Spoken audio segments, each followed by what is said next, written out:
El punto 4 habla del gen que determina el albinismo. Es muy interesante porque aparte tiene interacciones complejas con otros genes, pero en este momento lo vamos a estudiar de manera simple. Vamos a estudiar ese gen con sus dos alelos. En el primer punto vamos a salir un ratito de Juego de Tronos y nos vamos a meter en otra novela que es El Código Da Vinci. En la película del Código Da Vinci hay un personaje llamado Silas. Es un monje albino, un devoto numerario de la organización católica de derecha Opus Dei. Silas practica la mortificación corporal, es visto usando un silicio de metal y azotándose a sí mismo. Durante los acontecimientos de la historia principal tiene unos 40 años de edad. El nombre real de Silas se desconoce. Originalmente vivió en Marsella con sus padres. Según el libro, el padre acusaba a la madre de ser culpable de que Silas naciera albino. Silas asesinó a su padre con un cuchillo de carnicero después de que éste asesinara a su madre a golpes. Luego huyó, tenía solo 7 años. Mucho tiempo después de sobrevivir en las calles y de una vida de violencia, fue apadrinado por el obispo Aringarosa, líder del Opus Dei, y se convirtió en un asesino por encargo al servicio del obispo. ¿Crees que Silas heredó el albinismo de su mamá? ¿Por qué? ¿Qué tipo de alelo es el que determina el albinismo? Bueno, acá otra vez les va a tocar investigar un poco, pero para ir adelantando un poco de información, el albinismo está determinado por un alelo recesivo, o sea que para que una persona sea albina debe ser homocigota recesiva. Entonces, si este muchacho, Silas, es albino, quiere decir que recibió un alelo para albinismo de su mamá y un alelo para albinismo de su papá. Entonces, si es albino, ¿esta herencia se la debe solo a uno de sus dos padres? No, se la debe a ambos. Este padre también tenía un alelo para albinismo, necesariamente. Si no, no hubiera tenido nunca un hijo albino. Bueno, y ahora volvemos a Game of Thrones, donde vamos a tener unos lobos, y uno de estos lobos va a ser albino también. Ned Stark, ¿se acuerdan de Ned Stark? El primero que hablamos, que era el que tenía que determinar si los hijos del rey Baratheon eran hijos biológicos del rey o no. Bueno, ese mismo Ned Stark tiene un montón de hijos y entenados. Los hijos de Ned Stark encuentran en una de sus salidas de caza una camada de lobitos huargos, cuya madre había muerto herida al tratar de cazar un ciervo. Cada uno de los hijos Stark se queda con una cría de esa loba, uno de los lobitos que encontraron. Robb, el más grande, se queda con Viento Gris. Sansa se queda con Dama, Arya se queda con Nymeria, Bran se queda con Verano y Rickon se queda con Peludo.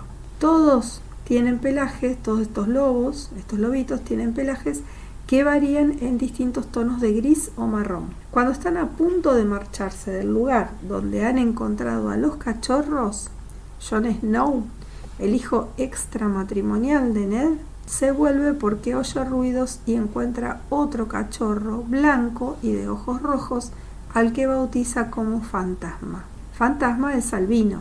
Sabiendo que el albinismo solo se expresa en homocigotas recesivos y que la loba muerta tenía pelaje gris y que desconocemos cómo era el padre, propone 2 casos posibles de cruzamiento que podrían haber dado lugar al nacimiento de Fantasma y sus hermanos.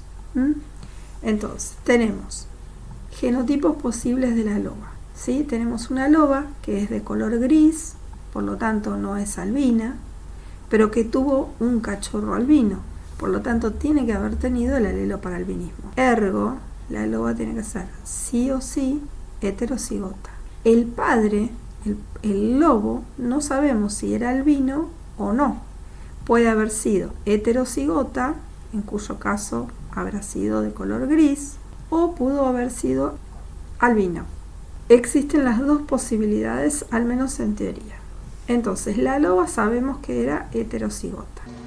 Y el padre puede haber sido heterocigota o pudo haber sido homocigota, recesivo.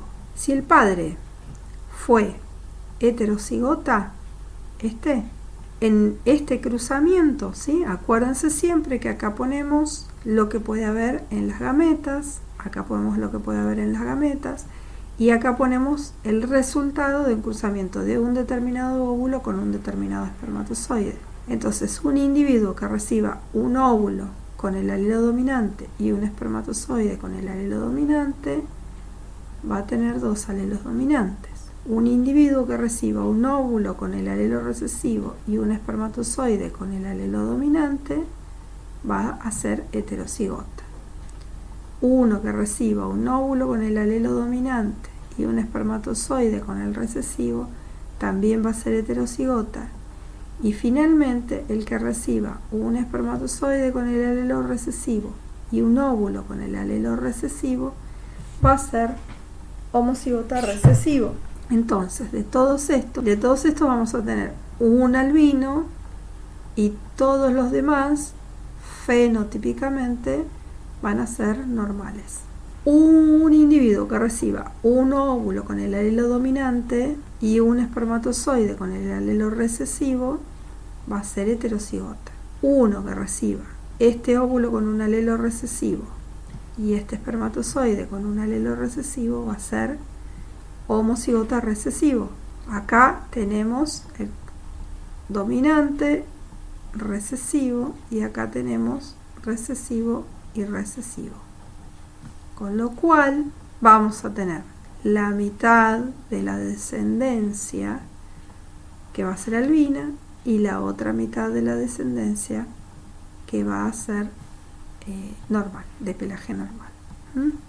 Entonces, el porcentaje de albinos en la descendencia del primer cruzamiento va a ser un cuarto o 25%, y el porcentaje de albinos en la segunda va a ser de un medio o 50%.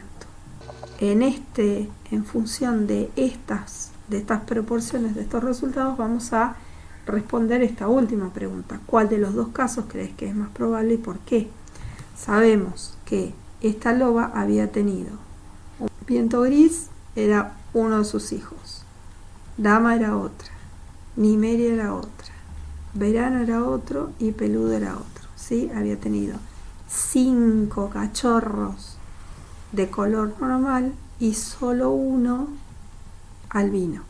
Por lo tanto, la proporción es muy diferente, ¿sí? Está muy alejada del 50%. Se acerca mucho más a un 25 sobre un total de, en realidad tenemos 5, 6 cachorros, en realidad es un sexto, no un cuarto, pero bueno, lo que decimos siempre, si el n que tenemos es bajo, es posible que nos desviemos de los porcentajes por azar, y cuanto más aumentamos el número, nos vamos a acercar mejor a este porcentaje de un cuarto o 25, ¿sí? Pero está mucho más cerca de esto, con lo cual es muy probable que el padre de estos lobitos haya sido heterocigota y no albino. Pregunta B. Si quisiéramos responder esta pregunta con mayor certeza, podríamos averiguar si alguno de sus hermanos porta el gen de albinismo, realizando un cruzamiento de prueba. Explica en qué consisten, cuál es el fundamento y cómo los harías. Bueno, eso sí es tarea para el hogar, para ustedes, está explicado en el libro, y en caso de que tengan dudas y no lo entiendan, lo podemos charlar, pero les queda a ustedes cómo, y está en el libro, está explicado qué son los cruzamientos de prueba.